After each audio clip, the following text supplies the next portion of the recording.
Video கூட யாரும் பார்க்க மாட்டேன் தான் ஷார்ட்ஸ் போடுறேன். அந்த ஒரு நிமிஷத்துக்குள்ள வீட்டுக்குள்ள இருக்கும் கண்டென்ட் கொடுக்க மாட்டாங்க. 50வது நாள் ரணகலமாக இருக்கும்னு நினச்சேன். ரணத்தை காணும் களத்தை காணும். இருந்தாலும் கேதர் பண்ணி உள்ளே எடுத்து வந்திருக்கேன். தயவு செஞ்சு சப்ஸ்கிரைப் பண்ணிட்டு பாருங்க. இதை நான் தான் சொல்ல, அருண் வந்து தேவையான ஒரு விஷயத்துக்காக பயங்கரமாக ஃபைட் பண்ணுறாரு. முத்துக்குமரன் வந்து தேவையில்லாத ஒரு விஷயத்த தேவைன்னு சொல்லிட்டு பயங்கரமாக ஃபைட் பண்ணுறாரு.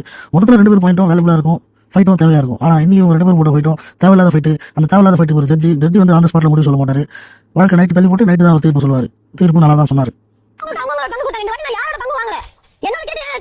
இந்த ஃப்ரேம் பார்த்தீங்கன்னா எனக்கு ஒரே ஒரு ஞாபகம் தான் வருது. சந்திரா அந்த பையனை பாரு அப்படின்ற மாதிரி, முத்து அந்த குழந்தைய பாரு, உன்னை முச்சு விட போகிறது அந்த குழந்தை தான். அது கேட்கலாம் சண்டை போடுது பார்த்தீங்களா. ஆனந்தியும் பவித்ராவும் எல்லாரையும் பற்றி ப்ரெடிக்ஷன் பண்ணியிருந்தாங்க. ஏன் 2 பேரும் மாற்றி உங்களே ப்ரெடிக்ஷன் பண்ணிருக்கலாம். அது எனக்கு ஏன்னு தெரியல. ஆம்லேட் போகிறதுலாம் ஒரு டாஸ்கா, என்ன கூட விசாரணை என்னது அப்படின்ற மாதிரி தான் இருக்கு.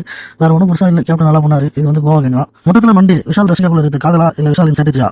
பிக் பாஸ் முக்கிய டாஸ்க் கொடுத்தாரா? இண்டிவிஜுவல் கேம் சொன்னா கேம் ஃபாலோ பண்ணி அவுட் சோர்ஸ் விளையாடுறாங்களா அப்படின்னு பல கேள்விகளோட இந்த வீடியோ. மீண்டும் சந்திக்கும் வரை நன்றி, வணக்கம்.